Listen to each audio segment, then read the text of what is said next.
अध्याय 10 तरंग प्रकाश की। फर्स्ट क्वेश्चन आता है हाइजन का तरंग सिद्धांत। हाइजन ने कहा था कि संपूर्ण ब्रह्मांड में ईथर नामक माध्यम उपस्थित है, मतलब जैसे वायु है वैसा एक माध्यम है क्या, ईथर। ईथर द्रव्यमानहीन होता है, मतलब ईथर में द्रव्यमान नहीं होता है।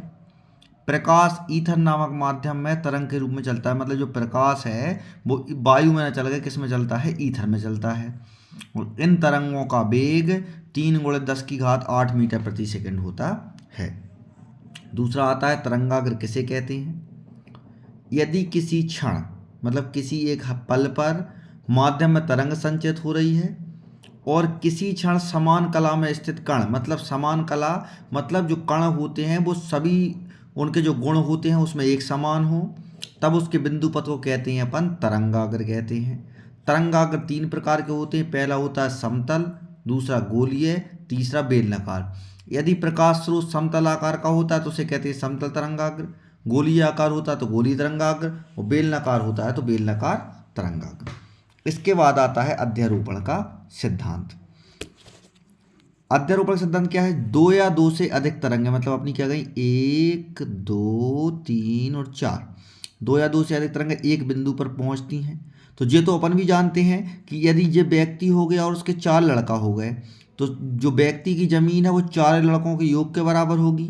ऐसे ही क्या है कि जब 2 या 2 से अधिक तरंगें एक बिंदु पर एक साथ पहुंचती हैं तो उनका परिणामी विस्थापन सभी तरंगों के योग के बराबर होता है। लेकिन कौन से योग के बराबर होता है, सदिश योग के बराबर होता है। सिर्फ सदिश लगाना है बस, और कुछ नहीं करना है, ठीक है।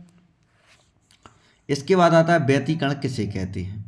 जब 2 समान लगभग आयाम की एवं आवृत्ति की तरंगें एक साथ एक ही दिशा में गमन करें तो क्या होता है, जब दोनों तरंगें गमन करती हैं तो जहाँ पर मिलती हैं वहाँ पर तीव्रता ज़्यादा होती है और जहाँ पर नहीं मिलती वहाँ पर कम होती है। तो दोनों कम और ज़्यादा क्या कर सकते हैं अपन, तीव्रता में परिवर्तन होता है।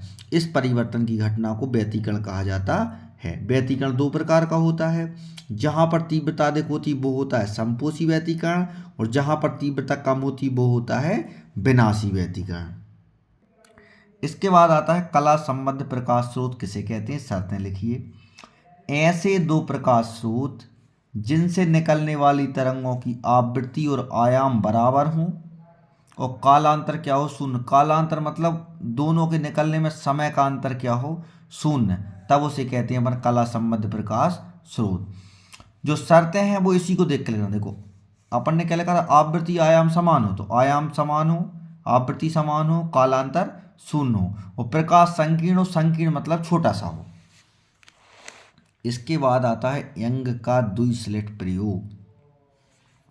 संरचना क्या लिखी अपन ने, इसमें S एक प्रकाश स्रोत होता है, S1 S2 घिरनियाँ होती हैं, XY पर्दा होता है। जो काली काली बिंदी बनी है वो होती है अदीप्त प्रिज्म, मतलब काली प्रिज्म, और जो काली नहीं बनी वो होती है दीप्त प्रिज्म। अब निष्कर्ष क्या निकले, पहला निष्कर्ष निकला है सभी प्रिज्में एकांतर क्रम में प्राप्त होती। एकांतर मतलब पहले काली आएगी फिर सफ़ेद आएगी, फिर काली फिर सफ़ेद फिर काली। अच्छा इसमें सफ़ेद नहीं बनी है, सफ़ेद हम बना दे रहे हैं जी। फिर काली फिर सफ़ेद, मतलब एकांतर क्रम में। सभी दीप्त प्रिज्मों की चौड़ाई समान होती है, सभी अदीप्त प्रिज्मों की चौड़ाई समान होती है।